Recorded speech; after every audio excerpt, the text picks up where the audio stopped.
Okay, so this is the Liberty Road Gateways Committee meeting on March 15th.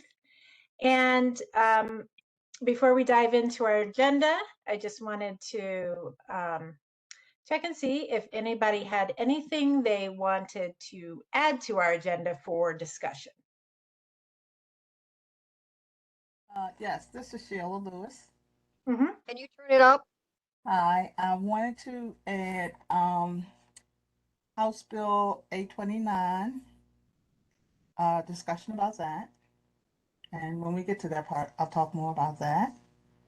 And there was something else. I know it's 829. Well, I guess 829 for right now. Okay. Okay, Okay, thanks. thank you. I put that in tentatively for after our discussion on the purpose and the needs of the committee. If we need to move that around, we can. All right, I also sent you a summary of our February meeting. Did anybody have anything they wanted to add to that or change on it? Oh, excuse me. This is Sheila Lewis again. I remember the Yeah. second item. Okay. The second item was and it just you might have planned to do this under the steering committee. The second item was the Liberty Road design plan that was approved by the county council. The design guidelines? Yes. Okay. Thanks. Yep.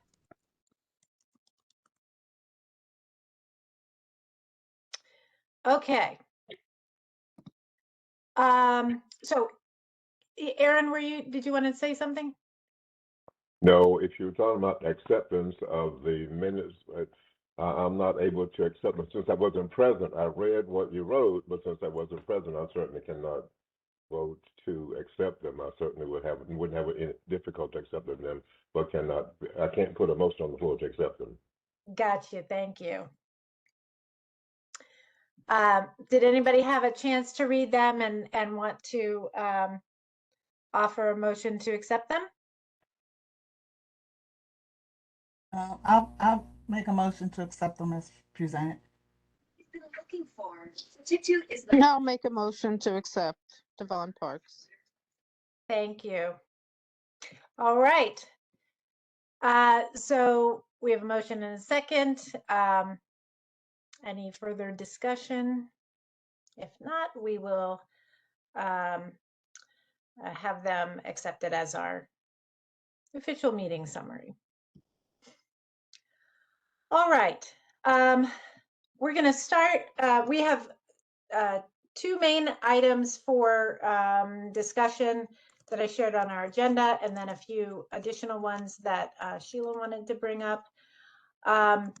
So the first item is just a series of updates, and we'll start with, I think I might take them in a slightly different order than what they were presented on the agenda. First, some good news about our trash cans.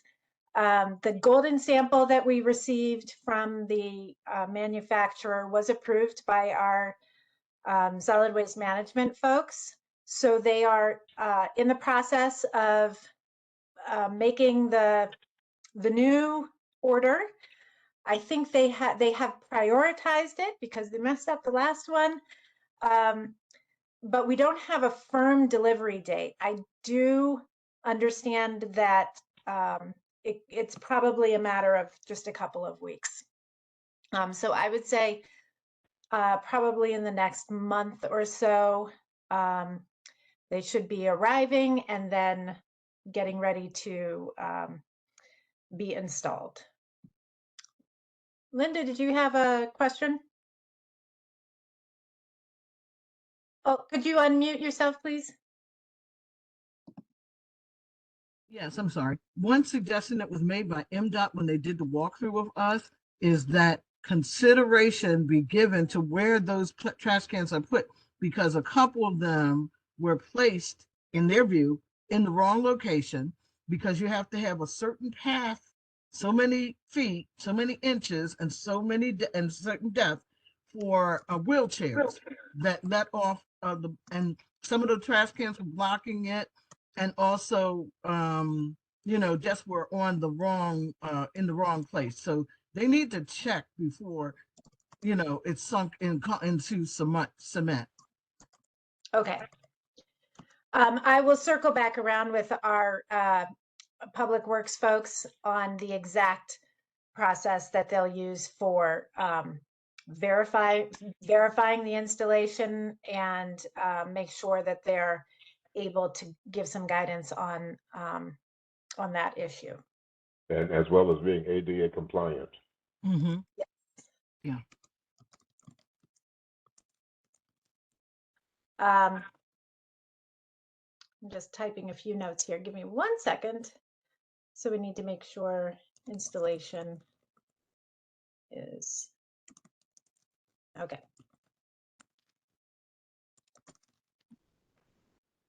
Okay, the other thing I wanted to update on along those lines is we had also been looking at where there might be some opportunity to install new benches. As you know, they are in the process of installing new bus shelters, and those will have benches in them. But then, of course, there are some other locations along the corridor where there are just benches, standalone benches.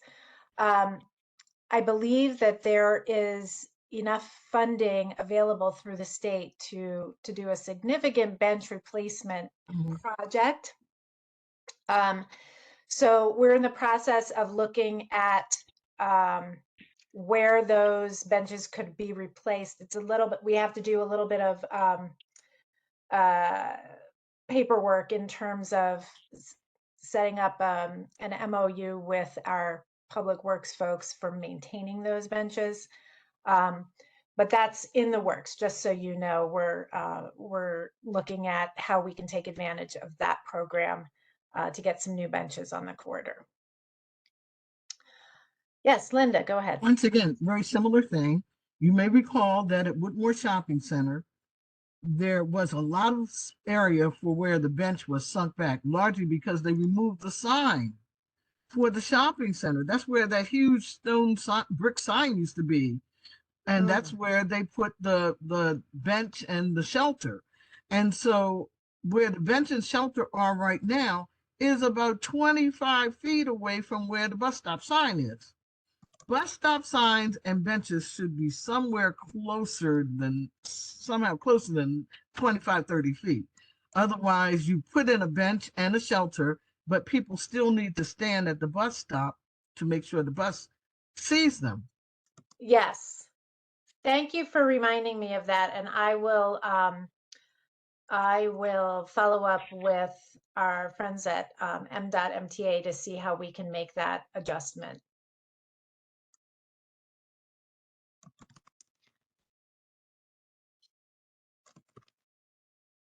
All right.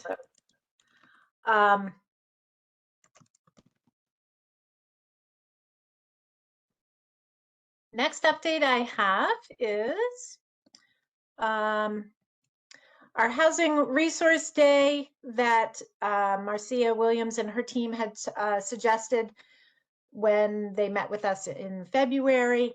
Is we're still trying to get some traction with that. I think both Linda and I have reached out to her, and we've not been able to get any further in terms of when that might be scheduled or how we can support that effort.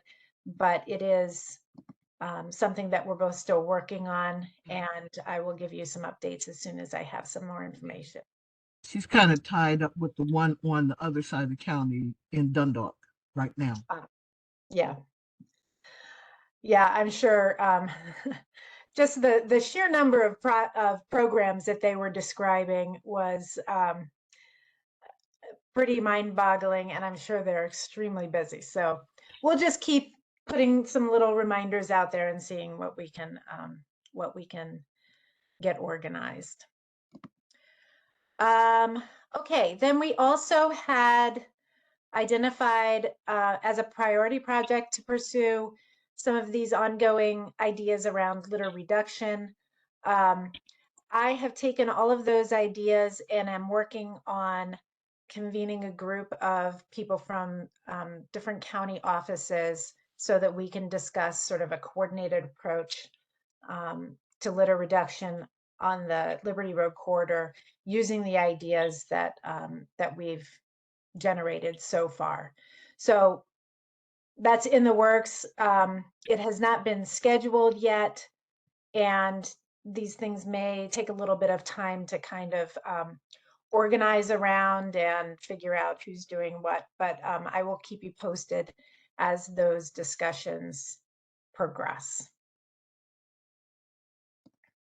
And then the fourth update that I wanted to give you was with respect to one of the other priority projects that we had identified, which was this idea of creating a subcommittee to oversee a branding strategy for the corridor.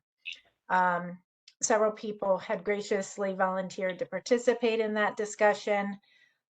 Sheila and Kaylin and I met last Friday to discuss what this could look like.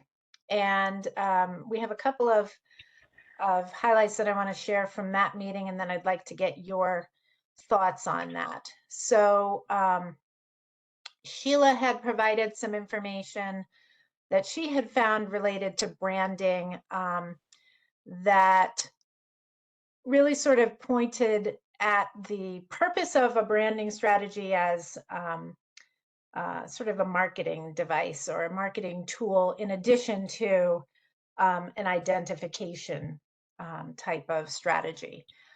So her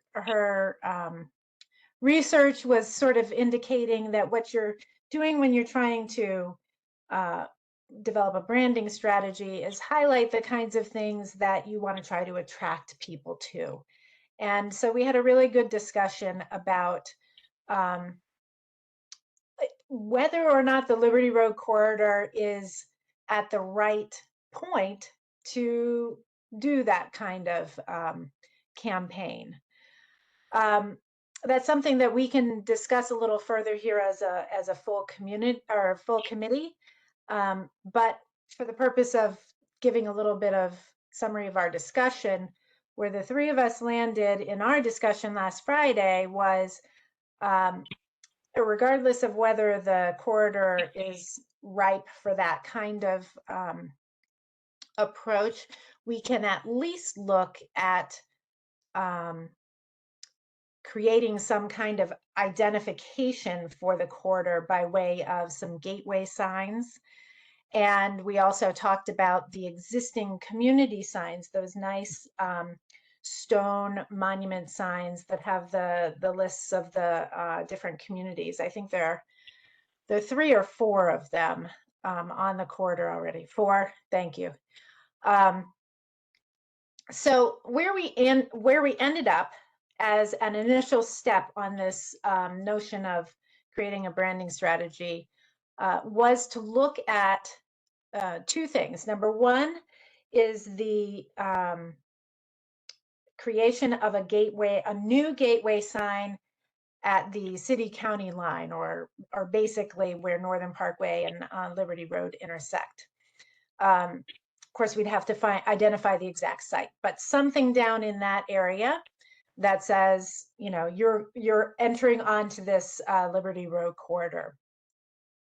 And then in companion with that, looking at those existing signs, which are substantial and quite nice, but also sort of fade into the environment. So we talked about a few ways that we could maybe enhance those.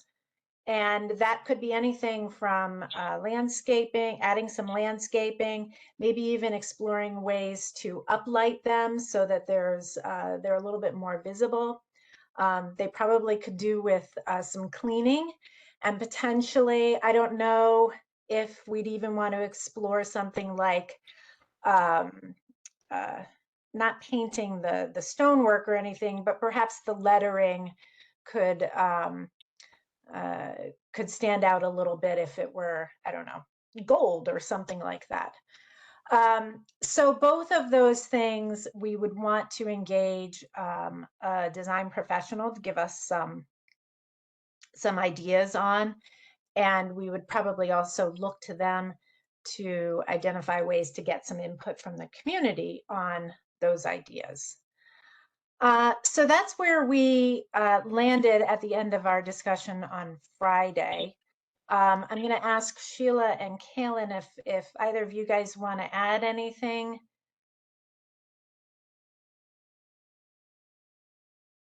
No, I think that was good. Okay. I agree. That was good. Okay. So what I'd like to do with the committee as a whole is just get your feedback on that direction and other things we might want to consider before we start moving in a specific direction. Michelle, did you want to? Yes, I wanted to apologize for missing the last meeting. I wanted to know if I can participate in the conversation if you're going to move forward with it. And also, there may be some funds available through the Arts Commission. I'm not quite sure yet, in order to help facilitate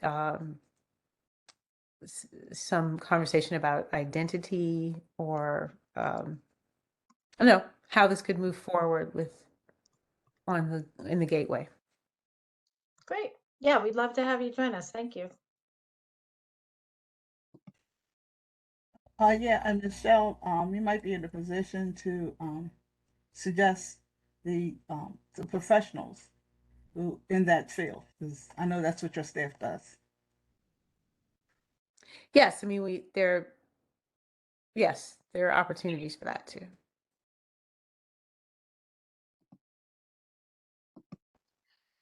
Can you hear me? Is this, who was that, Linda? Yeah, for some reason I've lost my picture, but I do think that one of the things that we might factor in is if we're going to talk about the gateway and a sign down at the entrance to Liberty Road starting at Northern Parkway, I would like to see it like a real gate, like a real community entrance where you have a stone sign on both sides, not just on one side, like rounded, just like if you were entering one of the better, communities with an entryway, a formal entryway, and you would have something on both sides. Now entering the gateway communities of, and then list them, the Liberty Road gateway communities of, and list them. And then as we go out into the community, we can use new signs or some of the existing signs to, state, Gateway Community of Villanova, Gateway Community of Milford Mill, Gateway Community of, and then put in special artwork for each one of those communities as you go up Liberty Road. Okay. So you're talking about something in addition to the monument signs that I think they have like 3 to 4 communities listed together. Right. Well, not all of that. Not all of the communities all the way out got to have monument signs. And then also the one that was at Woodmore Shopping Center, as I said, the reason that shelter is there is because the sign's gone. Gotcha. Okay. So we can take a look at, it sounds like maybe we would potentially be able to start with sort of some general design ideas in terms of what some of these signs could look like. And then we can do some additional work to identify how many signs we're talking about, where they could be located, you know, there may be some logistical things around whether or not we could do individual community signs based on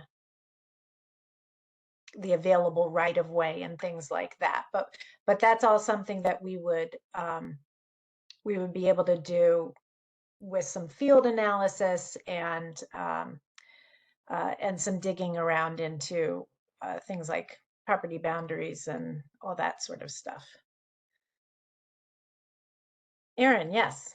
Okay, two things. One, I'm thinking about the notion of revitalizing and making more attractive the monuments that are part of the nodes, cleaning those up and lightening up whatever that's in the brass there has gotten a little bit dull, but making that brighter. But more importantly and bigger, I'm thinking about an arch that Kissimmee, Florida has. It's an arch that is on either side of the street. Mhm. It has the name of Kissimmee on there. That we won't think big out of the box without money being considered. That would be wonderful if somebody is driving west on Liberty at Northern Parkway and entering right there. There's this big arch on which people drive, entering the gateway. And then if they're leaving, then exiting, but primarily though, it would be over both sides of Liberty, north and south side of Liberty Road. Above it, a nice arch. Sound Gateway. Yeah.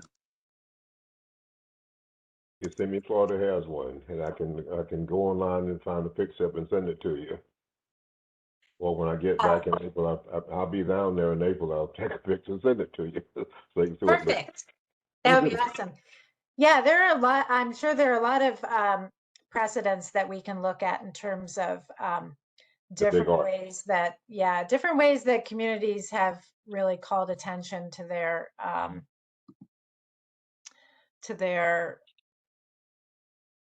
gateways, their different features in the community itself.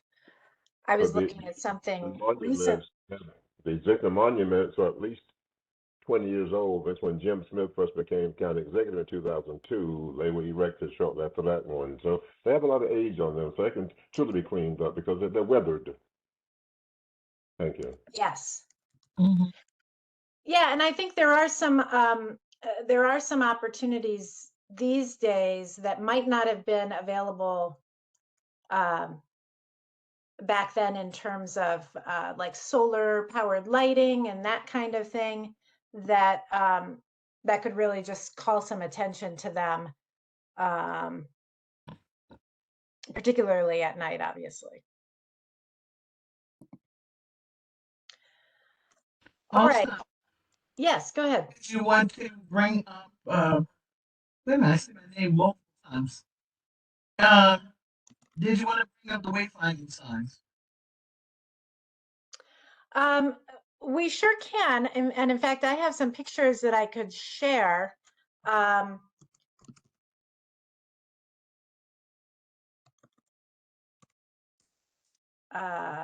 Hold on, I'm just making a note of us.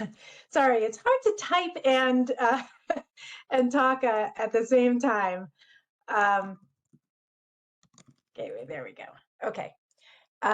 Yeah, so let me pull up the pictures that I got off the Facebook page that you directed me to. But maybe while I'm doing that, you could give a little bit of a description of what you saw and heard. Yeah, a friend of mine who is from Rainbowtown originally now lives over in East Baltimore in the Waverly area. And wait a minute, can you hear me without a lot of echo? Linda, you're coming in and out. I'm gonna exit out of the meeting and come back in. Okay, Okay. thanks. All right. Well, while we're waiting for Linda to rejoin us, I can probably start a little bit of that discussion. So she knows or her daughter knows the Main Street manager over in Waverly in Baltimore City, and they have just recently put some wayfinding signs up. And so I can scroll through these, I think. This is one of them. Let's see. That's another one. Did the image change for you guys? It got larger. I mean, I can see it nicely. Yes, it Yeah, changed. It did change. Okay. That's just sitting there, yes, with the colors, that's pretty. Yeah. So So they have The a couple neighborhood of is different, Waverly, that's why there's a W. yeah. These are, I pulled these off the internet, so they're not nice and crisp, but they've got these different themes here. So you saw the one was shopping, this one is connection, and then the fourth one that they had was giving voice to the community. I like this one. Yeah, so some really nice, just kind of graphic representations of what it looks like to me is sort of highlights of the community, what makes Waverly a special place. And yeah, the first one was shared spirit. So So Linda brought what, that to my attention, and I thought maybe those are some of the things that yeah, we could kind of build off of. and I like those. the Department of Transportation put those up. Yeah. Yeah, and What I was going to say is we could actually make our signs larger, not so narrow. And for each one of the neighborhoods, it would have a different letter at the top. So it would be a larger sign, and so you could carry it through to if you wanted to do banners or the entry sign, as well as those wayfair finding signs.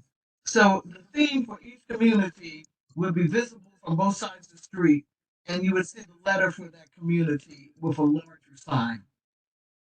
But every community would have to decide on its own theme.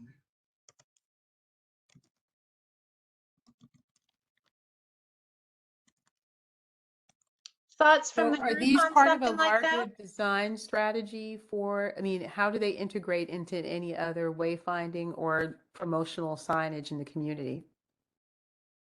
That remember we discussed some wayfaring finding signs, and we also considered whether we could do banners, and we also talked about street level signs saying gateway to this community. A Linda, you are theme breaking for up, you each are on twice. Linda, you're being shown twice, you're breaking up. and keep trying to exit. Uh, Right, I did miss the meeting. I'm asking about how those signs are used in that neighborhood. Are they part of a larger design theme, or are they a standalone item in the way they are incorporated into the information for the community? They're throughout the community. What? I couldn't, They're throughout Yeah, the I community. think that's something, Michelle, that we'd want to connect with the Main Street manager there and get some more information. I know that they have done a lot of sort of complementary efforts. So I know, for instance, they had, I think over the summer, they had some community-based design options that were being explored for particularly the area around the farmers market there, and doing some street painting that would highlight some of the intersections and provide a safer pedestrian environment. So I think there are a few different things going on, and I'm sure that these signs integrate somehow into kind of a larger strategy, but that was definitely something that we'd want to get some additional information on. Kaylin, did you have something you want to add? Yes, as we were talking about the branding um, of Liberty Road, of the Liberty Road corridor, one of the things that we talked about was uniformity. And so while I like the idea that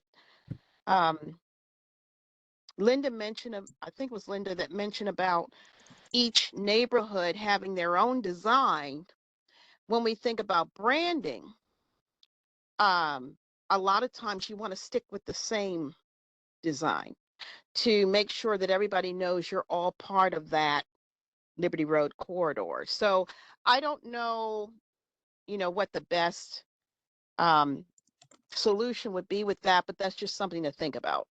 Mhm. Well, we looked at three different options. We looked at banners. We looked at street signs that would be wayfinding signs at like bus stops. And we also looked at the gateway signs. We could choose one theme that shows we're part of the Liberty Road corridor that would be carried out for all 9 miles. But to let people know, you're now in this community, and Stoneleigh and Randallstown with a capital T. You could actually, do something a little different with one of those options. Got it.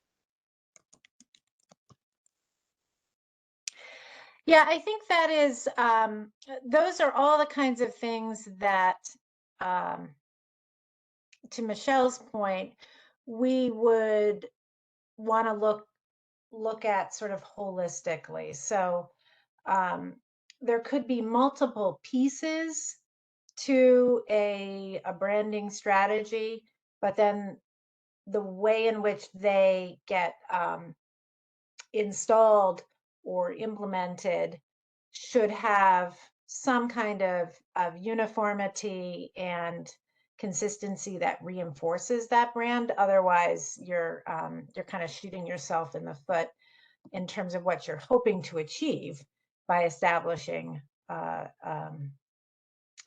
brand identity, so to speak. So what do you guys think? I know we've got some different pieces here that we've talked about. The subcommittee had talked about starting with these gateway and monument signs. I've heard from you that there are still some things that we want to explore in terms of definitely the banners and also the wayfinding signs. Is there a consensus on whether we want to pursue the gateway signs initially, or do we need to expand out the scope of what we're thinking about and try to address all three of these things at once? Mhm. I think the gateway signs and the wayfinding signs that would be at each one of the bus stops are probably the most significant. The banners have to keep being replaced, and we want to make sure that they would be of a high enough quality that you would make it worth your while. I think it's worthwhile I think we're trying to accomplish a lot across several different communities. I think, and we haven't, I mean, we're talking, but we haven't gotten input from those communities yet as to what they would want for their neighborhoods. I think it'd be worthwhile to look at them as even the things that we want to do right away as a process where we're getting some community input, perhaps working with some artists or design professionals who can hear what we are trying to find and creating kind of an overarching strategy for how we address them in each community.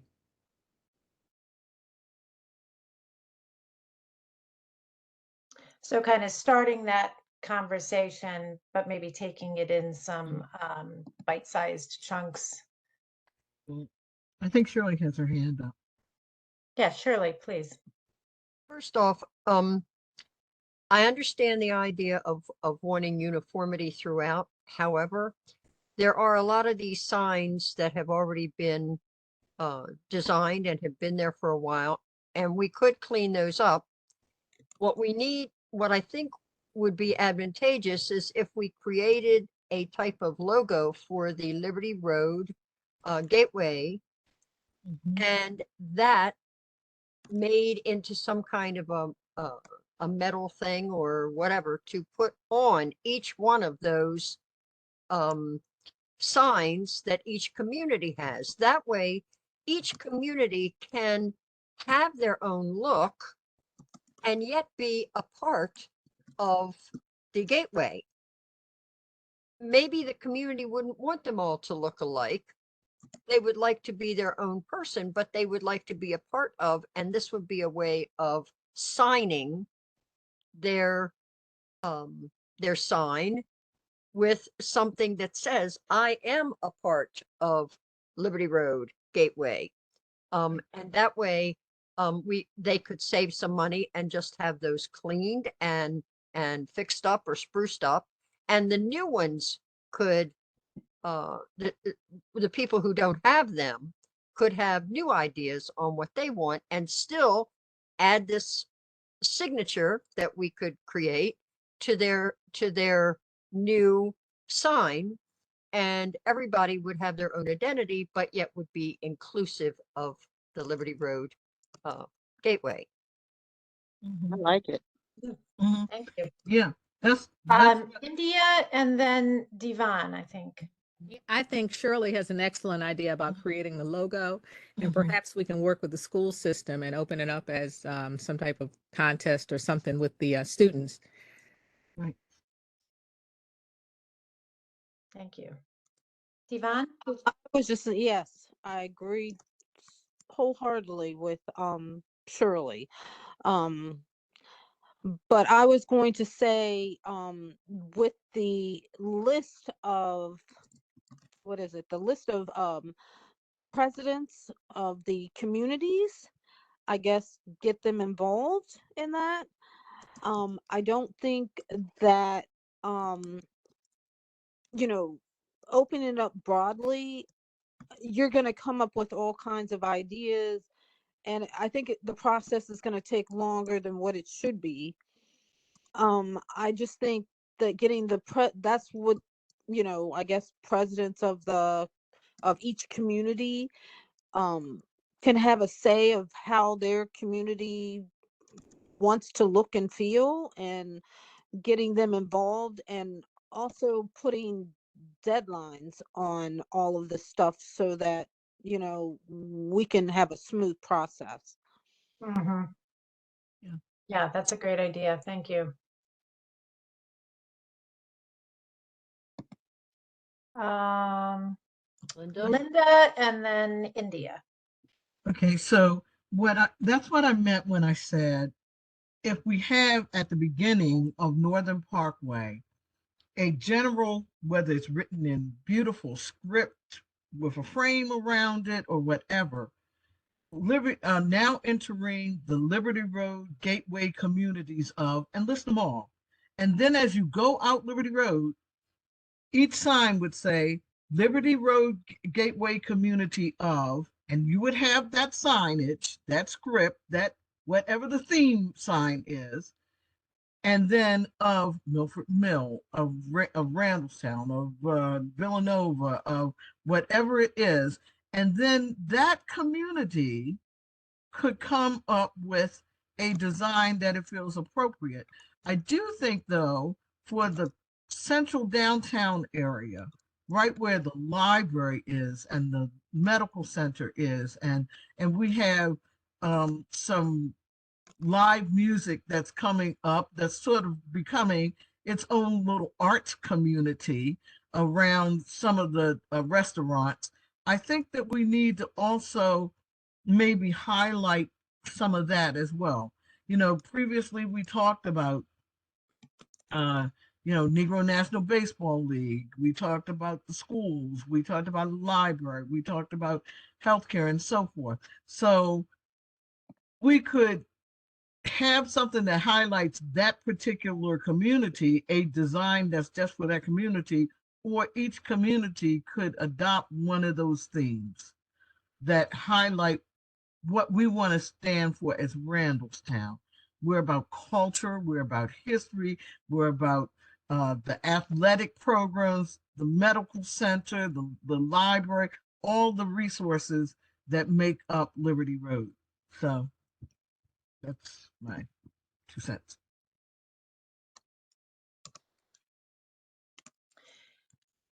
So that could be something that we would build into a discussion with a designer in terms of maybe consulting with the community about what some of those key themes could be, and then how that could get translated into lots of different options for some of these components that we're talking about. This is Kaylin. I just wanted to say that if something like that were done, it might be good to make one of your words really big, like maybe Milford Mill is really big, and then all the rest of that stuff is smaller, because as people are driving by, they can't read all that anyway. So you want them to see the biggest, most important thing. So maybe the name of that neighborhood is the biggest in terms of lettering. Well, no, it wouldn't be lettering. It would actually be a sign, a design of someone from the Negro National Baseball League, or a design around medical care, or a design around Oh, I library see. services. Do you see what I'm Got it. saying? Okay, got it.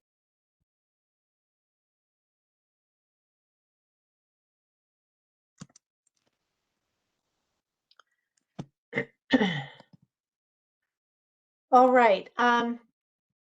Any further thoughts that anyone wants to add on this idea? I think what I've got so far, what it sounds like to me, is that we have these several different elements that have been considered for how they could feed into some identification of the corridor as a whole, as well as the individual communities along them. Chief among them are these monument signs, which would include a gateway sign on both sides of the road at the Northern Parkway, Liberty Road intersection. And then some exploration of what the design elements would be that could be extended along the corridor, and how different themes could be woven into those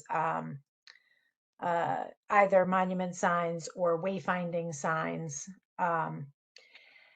We definitely need to wrap in a consultation process with all the communities that are involved, and but also try to develop a strategy that's going to be efficient in terms of getting some of that input so that we can keep this moving. Let's see what else. I think, honestly, I think our first step would be to look into our options for hiring somebody who could do that design work and help us think through what some of those considerations are that we really need to be paying attention to. And then I think that would just be then a lot of back and forth in terms of what you all want to see, what the community members want to see, how that could translate into some specific designs. I know for my part, I have some research I need to do in terms of the existing signs that are already out there, and how we can also roll those into a sort of a unified, comprehensive approach. let's see, Devon and then Aaron. What would you guys like to add to the discussion? Yeah, I just thought about it. Um, and also I wanted to note that Stony Brook, we already have a logo. I got it made a long time ago, and we'll just keep the same one, so that'll save money on our end. Um, and second, what about those communities that don't have anything or president, or they're not, active or anything? I mean, how are we going to, make them a part of everything? Because if they don't have a president, or they don't have, an association, but they are in existence, we still want to keep them, you know, as a part of the community, diagram. Yeah.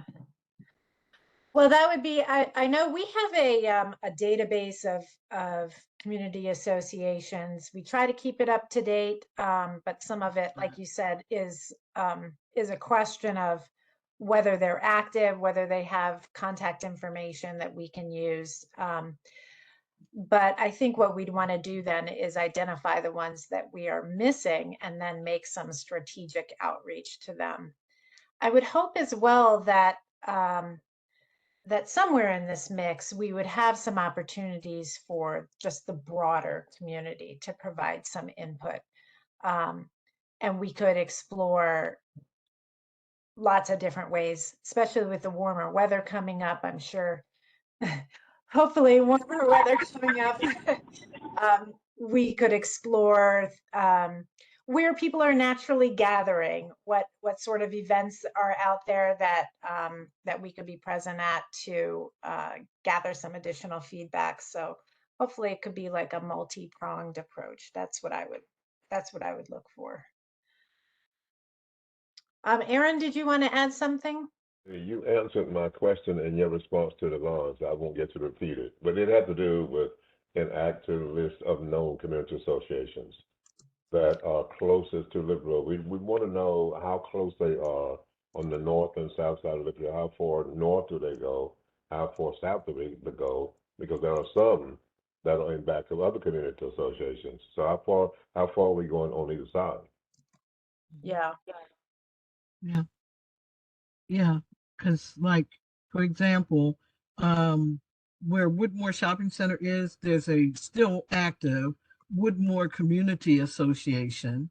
And I would say that one of the things that you should note is that for years, one of the most notable people in the Negro National Baseball League, who is Mr. Hubert Simmons, who's got a museum sort of dedicated with his memorabilia that his wife has donated, his widow, to at the Owensville Library. He lived in the Woodmore community for years with his wife before my parents bought his house. And so he is from Woodmore and lived there for years, the whole time he was teaching at Northwestern High School and for years after. Yeah. Excellent. I love knowing that history. Yeah. And these are the things that I think, you guys have said it before, but there's so much that's lying just below the surface. And to be able to bring that forward and share that with people who are just kind of passing by and, not realizing how much rich history and heritage there is, would be, I don't know. I love that stuff. I hope that that it would pique somebody's curiosity, or at least give them a sense of pride in the history that's there, and maybe a desire to learn some more.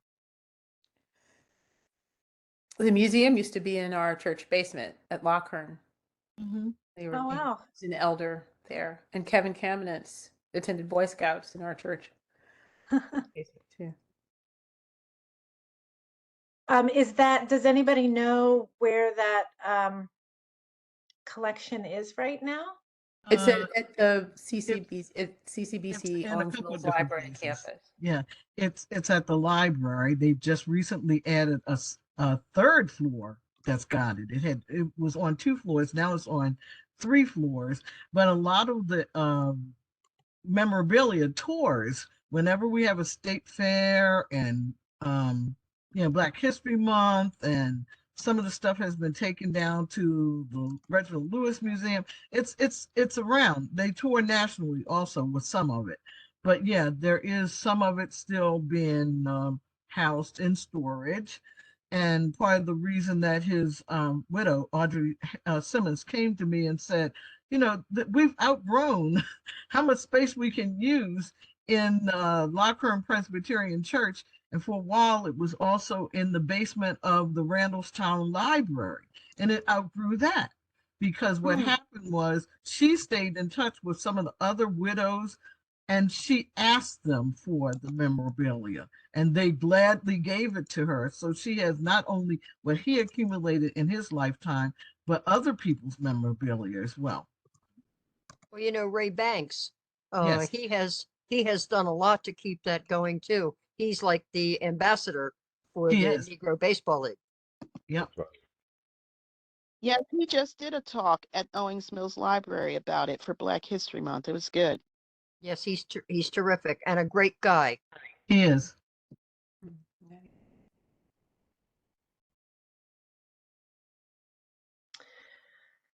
All right. So thank you guys for a really great discussion on that. You have so many wonderful ideas, and I'm excited to try to get some traction with this and get things moving. So what I'd like to do is take all of this input, kind of lay it out in terms of project planning type of approach, what some of our first steps will be, the things that we need to get put in place. And then I should be able to share that with you when I send you our meeting summary. So in the meantime, Michelle, I have your name as wanting to be added to the subcommittee. And I think it would be good to still have that small group that can be sort of the quick point of contact if we need to get guidance or do some back and forth rather than trying to get the whole subcommittee together. But in the meantime, I'll provide any updates as they're available. Does that sound like a good strategy? It does, yes. Yes. Yeah. Yes. All right. Let's see.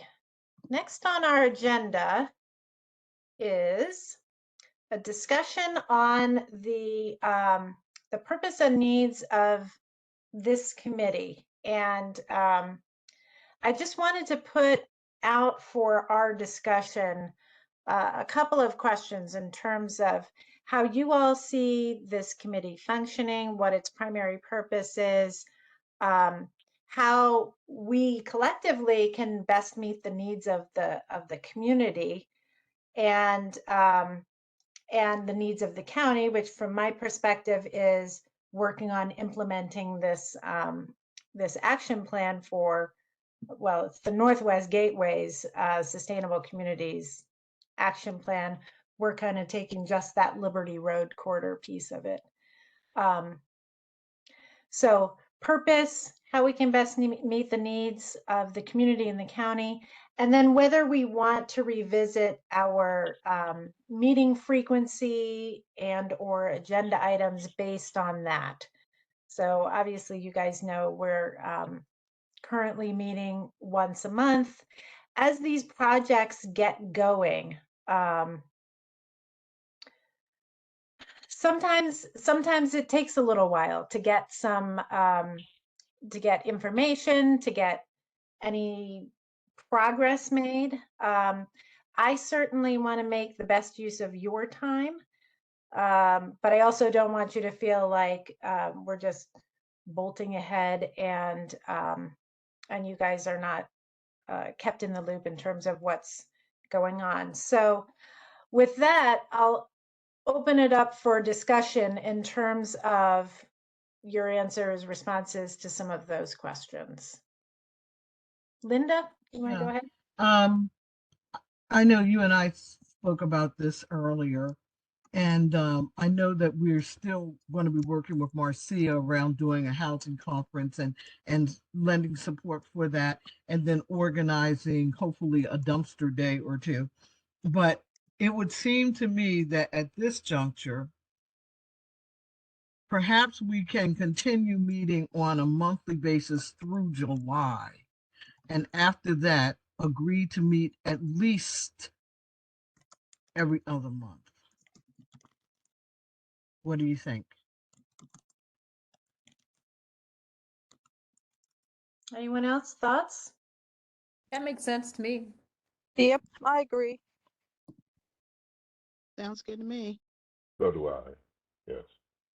I could go for that. But we also have access to electronic information that we can share. And the subcommittees, when they have things they want to share, we can do it that way too.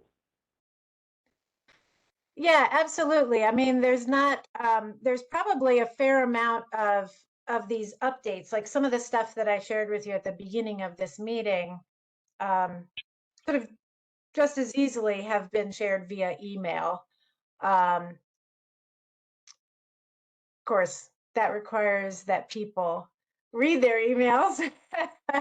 And I know that's, you know, I myself have struggles with keeping up with all the stuff that comes into my inbox, but Mhm. it's out there for your reference at least. So yeah, we can just continue to try to strike the right balance. But certainly if there's a month when it's particularly busy for people or particularly light in agenda items, I feel like as long as we're keeping each other in the loop, that we don't have to necessarily force a meeting if there's not a whole lot to report, and we can use electronic communication as a way to keep everybody in the loop. Mhm. If Aaron, everyone is comfortable sharing with you our email, our cell phone number, we can create a group that if there's something that an important email that just went out, and you simply can notify those people in that group to check their inbox. I belong to 2 organizations and we do that. oh, And that's a way of letting people know so that they're not overwhelmed by 1,000 pieces of junk mail and 5 meaningful pieces of mail. That's one way to stay in communication too. Yeah. So please check the Email, inbox. email and cell phone so we can text if we have to. oh, that was a great idea. Yeah. Linda, not everybody has a cell phone. That's what I'm saying, but it would have to be both. Yes. Yeah, Yeah. both and. So If folk want to be a part of that group, they can. They're not required to. And emails are not required. If a person doesn't have a cell phone, then obviously the person cannot be a member of that group. yeah, and I think you know, I would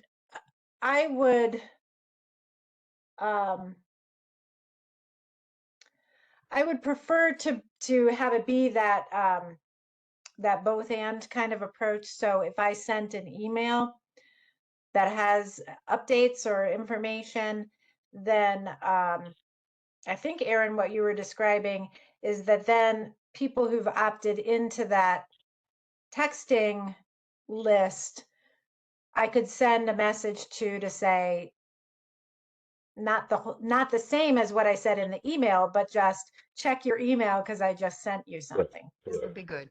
It's a reminder, Yeah. that's all it is. Yeah. Yeah. Okay, great.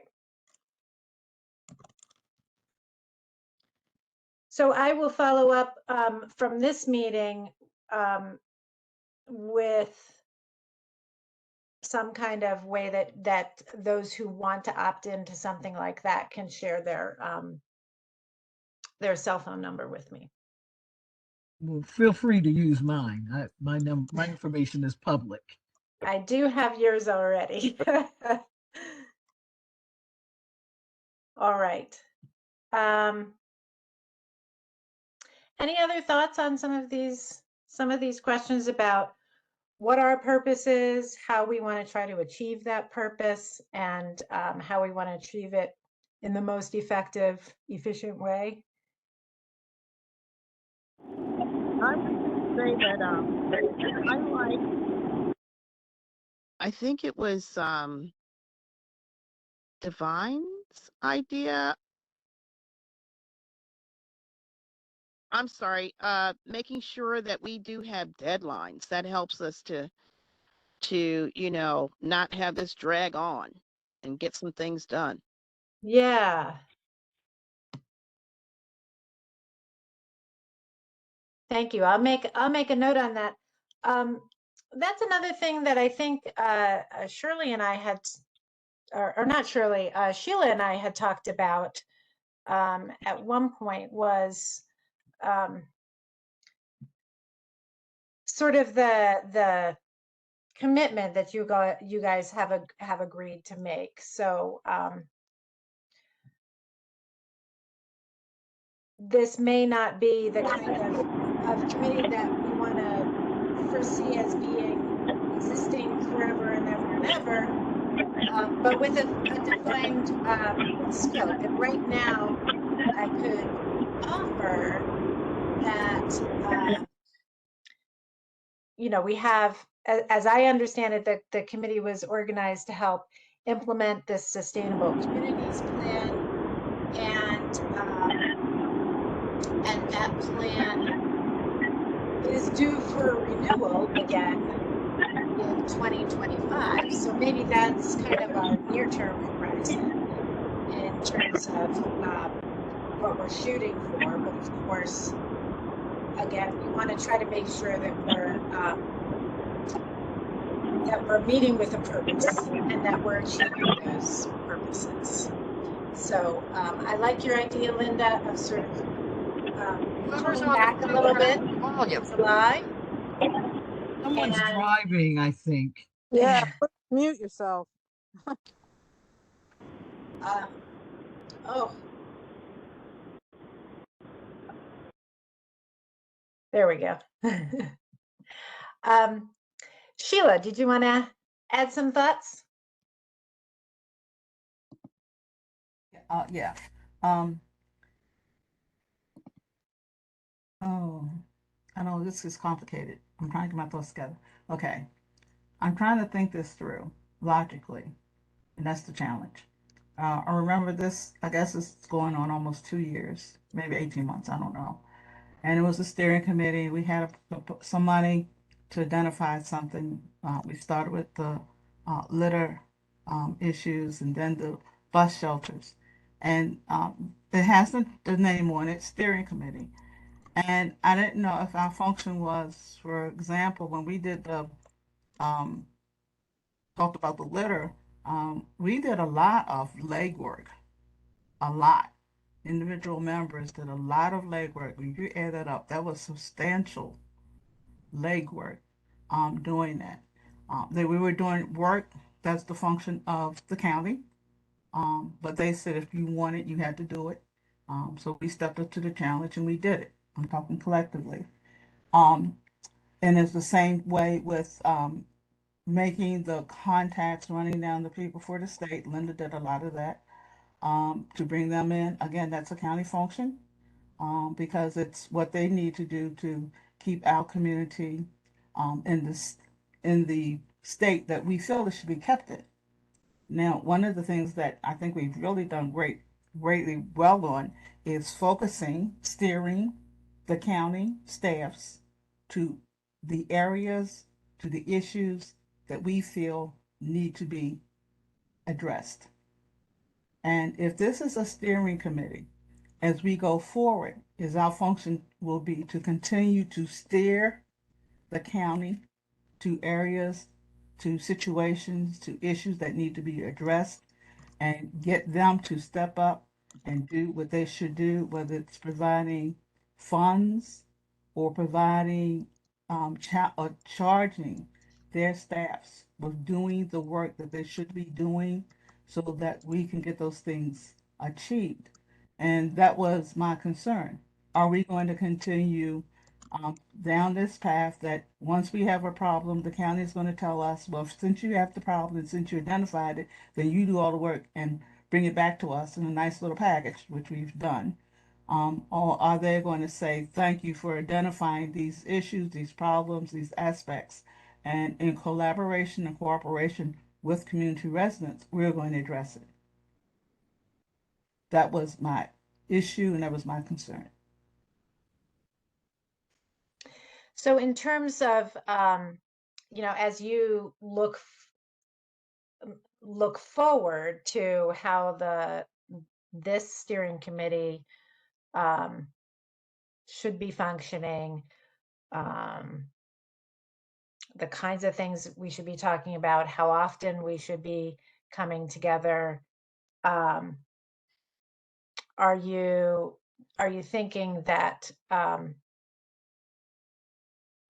I feel like we have some pretty clear guidance from you collectively to pursue a couple of very specific projects. So I guess, Sheila, are you suggesting that since you've given that guidance, that you can sort of take a step back a little bit and there's not a pressing need to meet as frequently? Well, what I'm saying is a couple of things. One is if we're the steering committee and the county is going to acknowledge us as a steering committee and they're going to take on projects, I think that we should be entitled to some feedback. For example, one of the things I know that did result out of this committee was the county identifying the need to do a CDO, and that process has begun. I don't see the county reporting back to us about the progress of that group, or what's going on, or how it's proceeding, even though that was an initiative that was identified out of the steering committee. Now, if they're going to say we're going to acknowledge that the Liberty Road has a community-based, community-led steering committee that is going to request action on specific issues, and that the county staffs are going to go ahead and work on those issues, I do believe that as the steering committee that identified it, that created the need, is entitled to feedback. That's something that doesn't happen. And I think it's because I don't know the way that it might be looked at in the county structure of things that they feel that's not necessary. I don't know. If the plans we're talking about, the gateway signs, especially the one at the city-county line, that's going to require a lot of coordination, a lot of funding, because we're talking about city lane, county lane, we're talking about professional artists, consulting. And then if the county says, yes, this is a great idea, and this is assigned to a staff to do that, it's like, are we going to get feedback about that? Because we did request it. This is the steering committee that, kind of spearheaded that knowing that it is a steering committee that on a regular basis, we are going to get reports back. And that is part of it. Now, if that is the case, once we identify things and we're working on it, what we'll probably find and what makes sense is if something is we're working on it and it's urgent and we're really into it, we might be meeting every month. But then there's another project we might say, oh, well, we don't have to meet every month or whatever. It's kind of fluid. But also that acknowledgement of the steering committee and the counties, I believe their responsibility to report back to the steering committee on a regular basis about what's going on. I'm not saying if we need to hear from them every meeting and all the kind of stuff, but maybe every 90 days to say what's going on. Someone just gives a report or whatever. They acknowledge as a steering committee that created that. So I'm thinking that we need to identify that function and how that operates. Sheila, can I say something? I kind of think, I understand where you're coming from, but I also see Daphne as part of that person who is going to give us the feedback from Baltimore County. That's what she's been doing all through these meetings that we have had. She goes to somebody, she talks to them about this issue, she talks to them about that issue, and she brings back to us the answers or some of the answers, or she'll say, I didn't get a full answer on that, but I'm going to keep working on that.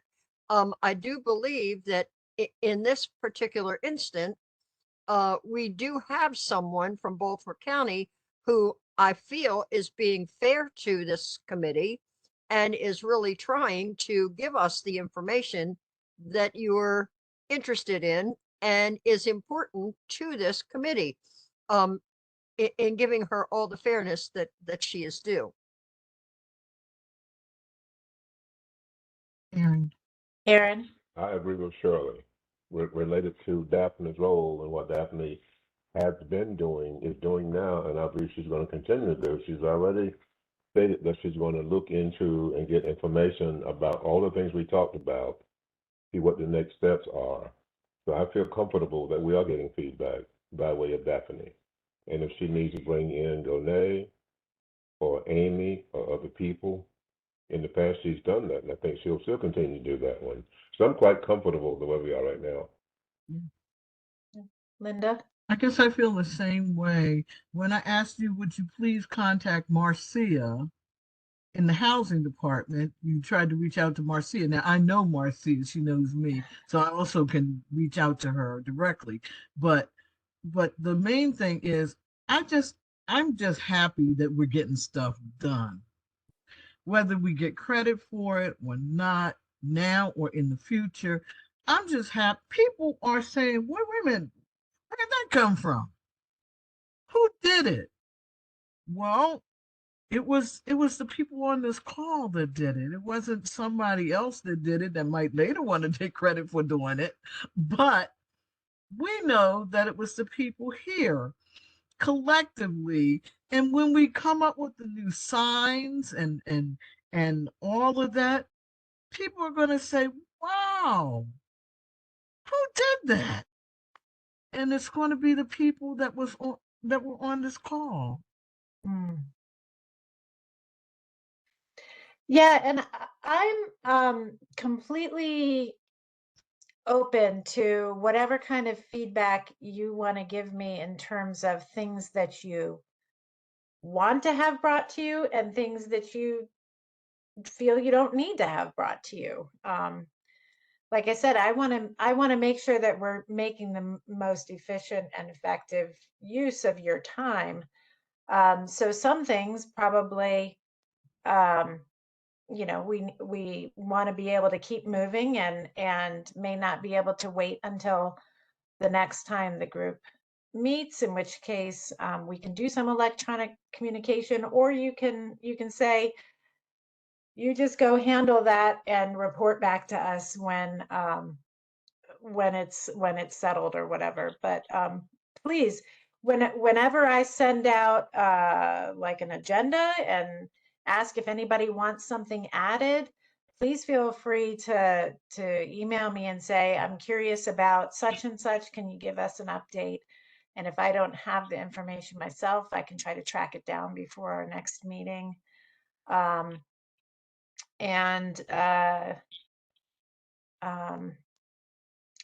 if we reach a point where we feel like we need to revisit how we're doing these meetings, what we're talking about, that sort of thing, I'm completely open to that as well. So let's just keep, it sounds like we've got some consensus on this suggestion that Linda made to continue meeting monthly through July, and then we could even evaluate then if we want to keep going monthly, or if we want to then shift to a every 2-month schedule. But in the meantime, we've got a few things that we want to be able to keep pushing forward. I'll try to get as much information as I can about how we can do that and share that with you, and seek your feedback on additional items that we might want to incorporate into those project approaches. Shirley, did you want to add something? Yes, I did. And this is for Sheila again. Sheila, if the time ever comes that you feel that you're not getting the feedback that you want or that you feel we need, I believe in my heart that all you have to do is say to Daphne, I would really like to know about this. We don't have enough information about this, and she will definitely get it for you. I will do my very best. Yes, absolutely. I appreciate everyone's comments, and I will go along. I'm voicing my ideas. Okay, this is what this forum is for. To voice ideas. I'm voicing my ideas, and I don't want anyone to misunderstand. Mhm. I talk to Daphne regularly on a regular basis. We just talked a couple of days ago. We've had many conversations, so this is no criticism of Daphne, but I just wanted to voice my ideas and my concerns about the position of this group and its function and purpose. And I just wanted to be clear about it. And I had my issues, my concerns, which I've expressed to Daphne, and she was aware of it. She was aware of what I was going to say and how I was going to present it to the group. So this is nothing about a criticism of Daphne. This is my issues and concern about the function and the position of the group in general. And I do appreciate your comments, and it seems as though there's consensus that you want the status quo to continue, so I don't have a problem with it. I just want you to be comfortable. Oh, I am. Thank you. Yes, yes, yes. Aaron, did you want to add something? There's something about the design guidelines that we came up with and sent to the county. Well, many of you might know that the Wendy's over on Liberty Road next to Kentucky Fried Chicken and Library has reopened, and it's beautiful. They seem to have given a lot of consideration to the guidelines we recommended. It's much improved. They have a wonderful place for the collection of trash and garbage. The parking lot is lighted, it's well paved, it has little areas, it has landscaping, it has trees, and everything we wanted in something for redevelopment seems to be reflected in that new Wendy's. So that's a Excellent. positive, in my opinion. Yes.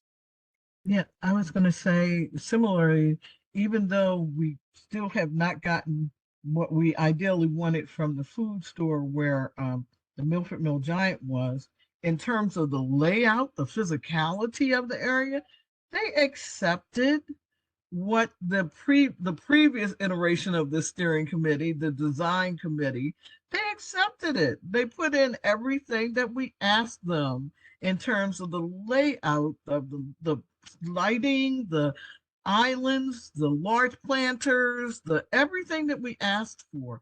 But here's what I do think is important. I do think we need to go ahead and get that dumpster day scheduled so that there's buy-in from more than just the people on this call. The other people up and down Liberty Road have got to say, wow, okay, what's this? They got 2 or 3 of these dumpster days all on the same day or in sequencing weekends or something. And so, look what's happening. People are trying to make something happen different. And that's what gets people's hopes up. So while it's great that we may know that we're working on these projects, at some point the rest of the community has to be brought in. They have to have buy-in too. Thank you. I say, made my a note to, love dumpster days. I'm sorry, say that again, Kaylin? I was saying my neighborhood loves dumpster days. Yeah, I just had a meeting with some folks from the Department of Environmental Protection. And we talked about dumpster days. So they're part of that conversation that I'll be having in terms of like a coordinated approach to litter reduction on the corridor. And we'll look at when we can schedule some of those. Right. I did want to just notice, I'm terribly sorry. The time has gotten away from me. It's about 5 minutes to 8. I know, Sheila, you wanted to talk about the design guidelines as well as the House Bill 829. So perhaps now would be a good time to to ask you to share some of those things that you wanted to bring up to the committee. Well, regarding the Liberty Road design guidelines, I'm glad Linda saw the plans because she said that that plan does include the things in that guideline. Because that was my question. I saw a plan it wasn't very clear, but from what I saw in the plan, it did not include it, and that is my concern. Was that included? But Linda says she's seen the plans and they were included. Okay, that sounds good. The other thing is House Bill H-29, and it's proposed by Delegate Sheila Ruth. And in her bill, she is proposing that there be a standardized distance between gas stations in the county because it is an environmental and it's a health hazard to have too many gas stations clustered too closely together. I know that it would be significant for Liberty Road and we're ongoing. And the impact of possibly getting that also put into the CZMP process that will be commencing soon. That whether it gets passed or not, that hopefully that would be incorporated in county planning department for ongoing in the future to stop this clustering of gas stations together. Yeah, thank you for bringing that to our attention. I looked at the bill and I think the way she has it drafted, the proposal is that there would be a 1,000 foot distance between a fuel service stations. But we'll have to see sort of how that tracks through the legislature. As for CZMP, I don't know. I don't know that changes to the zoning text are part of that that process. But there may be things that you as individuals or the committee wants to look at in terms of specific changes to zoning on individual properties. That's what I was thinking, with someone going to be looking at the layout now and say, okay, 1,000 feet from where that Royal Farm is going to be, we don't need another gas station. Mm-hmm. That's what was concerned, is like, who would be responsible for doing that? And is that something that, again, we would have to do? Is like, okay, we've gone up and down Liberty Road, we locate all the gas stations, we see this property here, 1,000 feet from the latest gas station, and then we need to initiate to say, this should be zoned so that another gas station doesn't go there? Or is this something that the county's going to do? Yeah, I haven't gotten any direction on that particular question, or even on whether the county staff, what our role in terms of bringing issues forward might be. But one thing I can tell you is that I've been in touch with the community engagement officer for District 4, Kirk Mitchell, and he and I are going to be working together to coordinate a information session, I think in May, possibly June, but we're trying to get May, that will introduce the CZMP process and give everybody information about how they can participate in it, how they can track with different issues that are brought up, and those sorts of things. So stay tuned in terms of getting some more information about when that's going to start and how you guys can be involved. And one last thing I think we put on the agenda for discussion is the post office. The Gwen office. Yes, thank you. Down at the far end, the eastern end. The Gwen Oak one down at Key Lots. Oh, yeah, on Liberty Road, yeah. Thank you. Can I just give some feedback? I'm going on the Maryland General Legislative site, to see what the status of House Bill 829 is. This is the last week that committees can vote on whether bills get out of subcommittee and succeed in crossing over to the opposite house so that they can be approved on the opposite side and then become law. The particular bill you're talking about, 829, is still in it's still in first reader. So it got to second reader, but it never got to third reader. So that means that more than likely it's not going to cross over.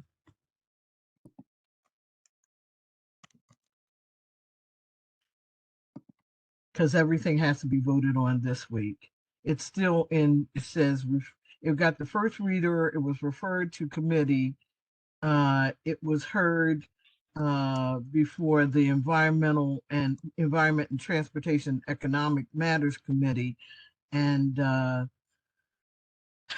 but it doesn't show that it ever got out of that committee and got a vote.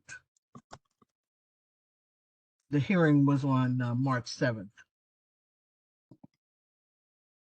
Daphne, Thank would you. you like a motion for us to extend the meeting because we're supposed to end at 8? It's after 8, so we need to either adjourn or we need to get a motion to extend the meeting. Thank you, Aaron. I don't have any additional items for us to discuss. So unless anybody else has anything they want to add, I'm open to that motion to adjourn. I make a motion that we adjourn. Second. Okay. Wonderful. Our next meeting will be April 12th, and I will follow up this meeting with our meeting summary and as much information as I can give you about some of these items that we've discussed here tonight. So Thank you, everybody. enjoy the rest of your evening, and we'll be in touch soon. Thank you, guys. Thank All you. right. Good Good night. night. Good night, Good night. everybody. Good night.